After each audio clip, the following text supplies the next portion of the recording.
everyone, and welcome once again to Caleb Likes Books. Today I have another end of the year video for you. Last video that I posted for my end of the year was the most disappointing books that I read this year, my 5 most disappointing books.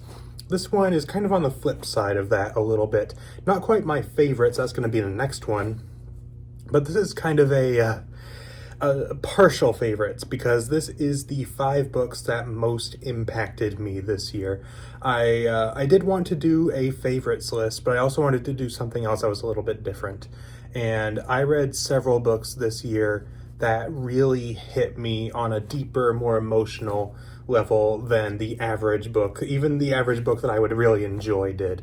And so I wanted to highlight some of those and talk about them, why they really impacted me, how they impacted me, what was it about them that really stuck with me.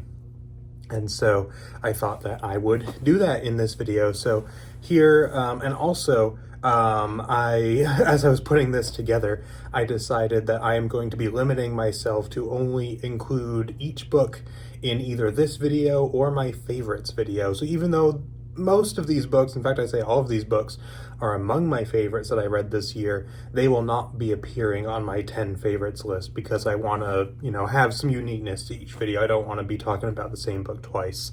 And so even though these ones, might also be favorites of mine, they will not be appearing in my 10 favorites video, which is why I say this is kind of also a favorites video, but, this is specifically for the ones that most emotionally resonated with me, the ones that hit me the hardest in that way.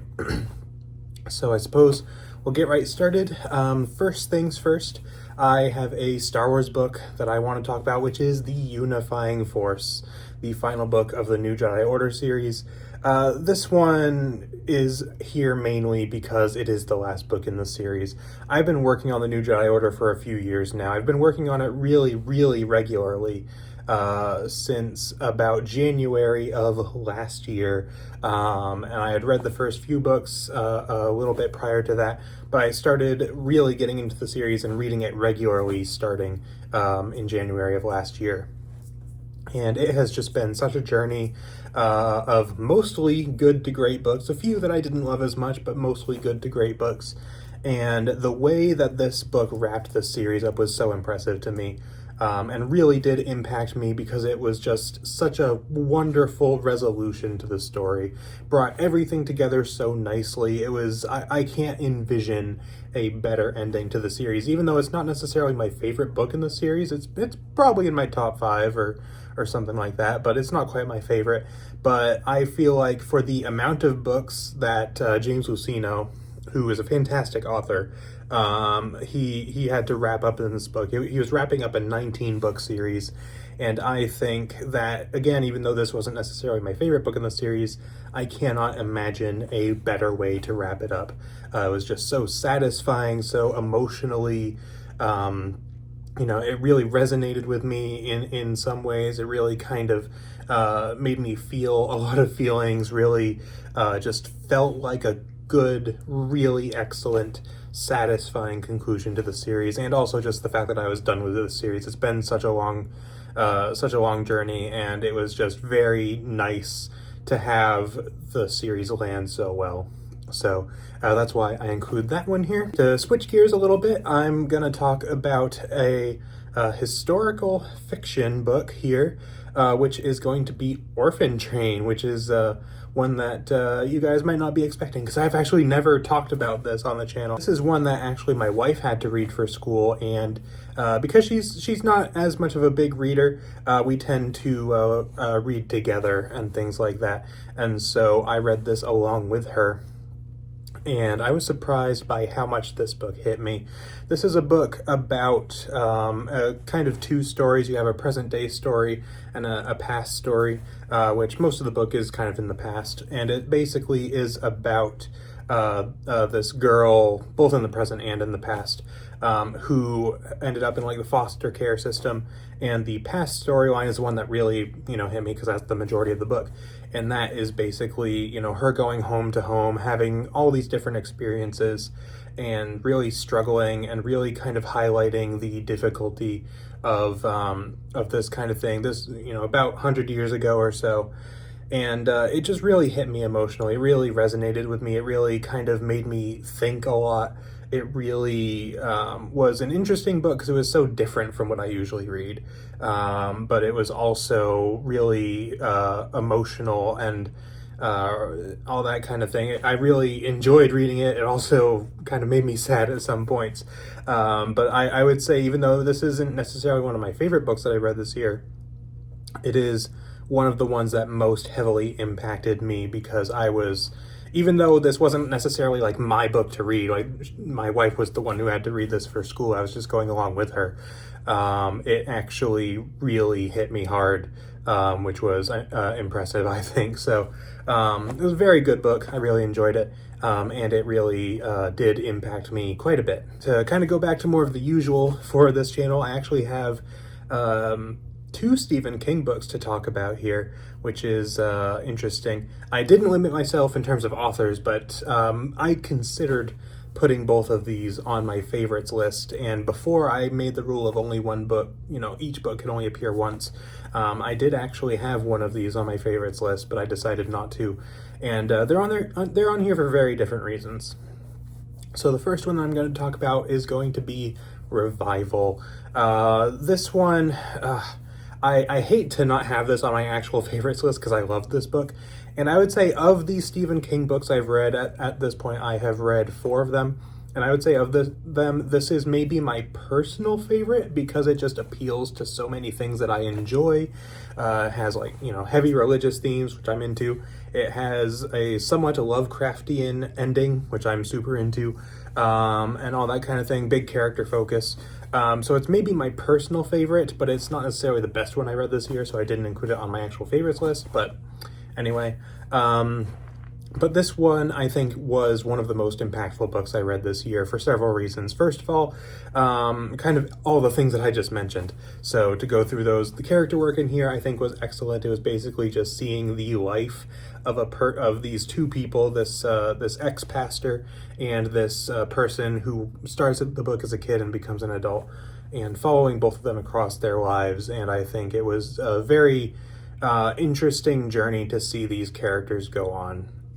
Secondly, had the religious themes, which I'm always very interested in, and seeing the ways that impacted both of these people and the varying ways to which that they handled their kind of loss of faith was very interesting to me. And then also the ending of this book, which I'm not going to spoil, but this book, even prior to the ending, but really it just has a very Lovecraftian feel to it, which I love, and I think it was a really great way to handle that kind of thing, and I like the way that it was implemented, because it's just one of those things where most of this book is just normal life, and there are these little instances here or there where things just are going a little bit off, and it just builds and builds and builds across the book to this absolutely amazing ending that I loved. And it really did impact me quite a lot, and I was thinking about it for a while. And I was thinking about a lot of things in this book for a while, so that's the reason why I include this one. The other Stephen King book that I'm including here, which actually, between these two, this was the one that I was considering having on my favorites list, despite the fact that it, again, maybe isn't my personal favorite, was Misery. But I decided to include it on this one because this one did impact me quite a lot for very different reasons than all the other books on this list so far, or actually in total, even including the next one, because I have never felt so tense and uncomfortable reading a book. This book was the most it's not when I think horror, typically, I think of, typically more of the supernatural leaning stuff. Maybe that's just because that's what I'm into, but I tend to think, vampires, werewolves, Lovecraft, weird creatures and monsters and things like that. This is a very down-to-earth, real-feeling book, which I think really adds to the horror. Every time I read this book, I loved reading this book. I thought it was excellently done and one of the most gripping books I've read in some time. But I was almost nervous to read it every time because I was like, oh, what's gonna happen this time? I was always on the edge of my seat. I was always tense. The usage of tension and buildup and just never knowing where things are going to go. I don't think I've ever encountered a book yet that has done it as well as Misery did. And so the other book really impacted emotionally in kind of a very like introspective, like really kind of made me think kind of way. This just made me feel so uncomfortable, which I loved and I hated at the same time. So I just had to shout this one out because I have never felt this way reading a book before. The final book that I have to mention is going to be Confessions of a Pagan Nun by Kate Horsley. This is kind of similar in some ways to Revival in the sense that it has heavy religious themes. It's not a horror book by any means, but I come from a background of religion, and I think that books that deal with these kinds of themes are very interesting to me, because the way that this book, there were several things about it that really hit me. First of all, the very different cultural type of stuff that was going on with this book was very interesting, because it was a person who began her life as a pagan in a completely different culture, I think in Ireland, and became a Christian and all that stuff, became a nun. And seeing the cultural difference, I think, was very interesting. But also the thing that really impacted me was seeing this person's take on faith and this person's take on religion, and seeing the way that she perceived other people who were around her, seeing the possibly corrupting, not necessarily influence of religion, because I don't think religion in itself is necessarily corrupting, but the negative ways that religion can be used by people, the ways that it can maybe be weaponized by people, the forcible, like, making people conform to your beliefs, and kind of trying to push out their own native tradition, the fallibility of people who are in power, especially in positions of religious power.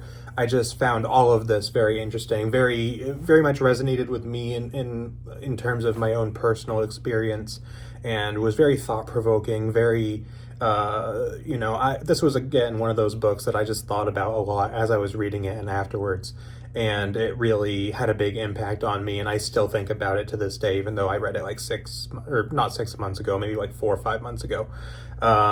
Still had a big impact on me to the point where I still think about it fairly often, and was one of the biggest surprises of this year, because I just kind of picked this book up on a whim, and I just loved it. So that one is the last of the books that I'm going to be mentioning in this video. So that pretty much wraps things up here. I hope you guys enjoyed. Thought it might be something fun, a little bit different from the usual favorites. Of course, I will be doing one of those. I haven't completely decided which order I'm going to be posting these, but I assume I'm going to be posting my 10 favorites after this video. If it's already come out, then sorry that this isn't accurate. If it's not obvious, I'm recording this first. But you have that to look forward to as well, so I hope you will check that out. And of course, if you have not seen my 5 disappointing books video, you can go check that out. That will already be out by the time this is out. And yeah, let me know in the comments if there were any books that you guys read that really impacted you in really any way, like what I talked about in this video, or anything like that, anything that really emotionally resonated with you, or anything that had a big impact on you in any way. Let me know in the comments, because I think that is one of the most interesting ways to look at stories, and often tend to be the ones that I appreciate the most, I think. And also, if you've read any of the books that I talked about in this video, let me know what you thought of them and if they affected you in a similar way. So that's pretty much it for this video, so thank you all for watching, and I will see you all next time.